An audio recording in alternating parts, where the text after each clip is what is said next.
I want to start by saying that I'm pretty much recording this video off the cuff, because I think it's going to just make more sense if I just say what's on my mind, and there's a lot I feel like I want to say, because there is just so much happening in the Halo community right now, and we need to talk about it. Let's be honest with ourselves. Things with Infinite are not looking too great right now.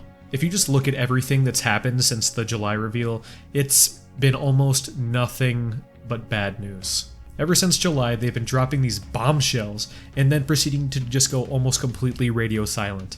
Look what happened. The gameplay reveal came out and there were obvious problems with pop-in and visual fidelity. How did they respond to the criticism? Oh, it's a 2-week-old build, then silence. A few weeks later, boom, the game's delayed, no new release window, silence. And now, armor coatings cost $5 and you can't customize your colors, silence. The problem with this is that when 343 were first talking about Infinite, they were making it out like Halo Infinite was gonna have this super transparent development cycle, and they were gonna work with the community to make it into the game that it should be. They were gonna have flights. They were even gonna have flights 6 months out from launch. But instead of transparency, it seems like we've gotten the most cryptic and secretive marketing campaign for almost any game I've ever seen. It's to the point now where the community is on fire because a cookie wrapper told us that the color purple is going to cost $5 before 343 could. You just have all these small details leaking out with no context, and it's not hinting at good things for the game.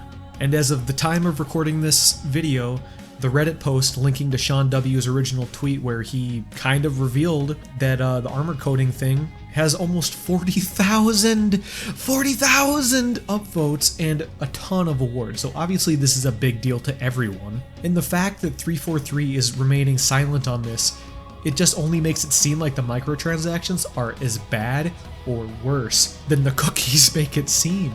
No clarification just leaves everyone to assume the worst. And what scares me is that this is exactly how Gears 5's marketing was. They had tons of food promos with codes like for Chips Ahoy for in-game stuff, and that game was monetized so terribly and so egregiously that the Coalition had to completely replace the store and the unlock system because the community was so pissed. In the first video I made, I said that the thing that I was most worried about with Infinite was the monetization. And now I'm starting to think that my fears were more than justified. When they first announced the free-to-play thing, the first thing I thought of instantly was my little brother spending a college education on Fortnite skins. A lot of people were celebrating this, and although I agree that more people having access to Halo is a great thing, free-to-play just opens up too many bad doors for me. The game is already on Game Pass, so I honestly don't understand why Microsoft felt that they had to take this extra step.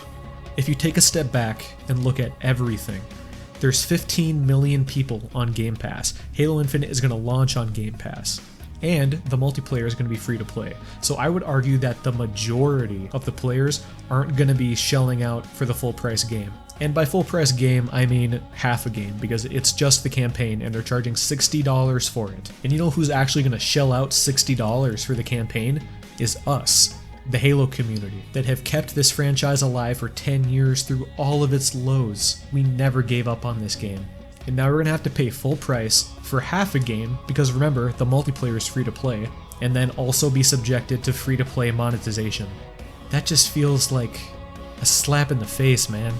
I want to take a second to put into perspective how secretive 343 is actually being about the game. It was supposed to come out, it's October 28th right now. That means that the game was supposed to come out before the delay in like 2 to 3 weeks. 2 to 3 weeks, let that sink in a moment. And the only true things that we actually know about the story is Banished Bad, Ring Broken. The game has been in development for over 5 years. There has to be more to show than this and than what we saw in July. And then on top of all of this, we've been hearing some pretty negative things about 343 as a company in general. From super negative Glassdoor reviews from ex-343 employees, losing the creative director, the lead producer, and now Chris Lee, the studio head, and then adding on to that, Joe Staten coming back, which, you know, is a good thing, but still, things seem rocky. And a rocky development is never good for a game as a final product. Now, I want to go back a second to talk about the community, because I think that's what's most important. I was up pretty late last night reading the comments in that Reddit Reddit thread about the codings, and it was just really disheartening, to be honest. A lot of people weren't even mad. They were just disappointed and sad. Like, they just felt let down. And for a lot of people, they thought Infinite was going to be this catalyst. It was going to bring Halo back. And to see the community being hit this hard again after MCC, after 5, it just sucks, man. We're at the point now where 343 have to start showing their cards now. If they're so confident in their customization, then show it. Show us. Don't just send Unyshek out there to do damage control and then not let him say anything, the poor guy. Make a Vidoc that delves deep into how customization will work, how the store works. We don't want any more vague blog posts. That's what created this whole problem in the first place.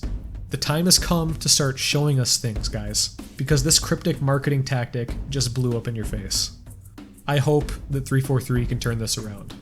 If Halo Infinite turns out to be the community favorite and the best Halo ever, and it just absolutely blows our minds, no one would be happier than me, I promise you. But I have to beg my friends to play Halo these days. I want to give them a reason to come back, and 343 needs to do the same for us.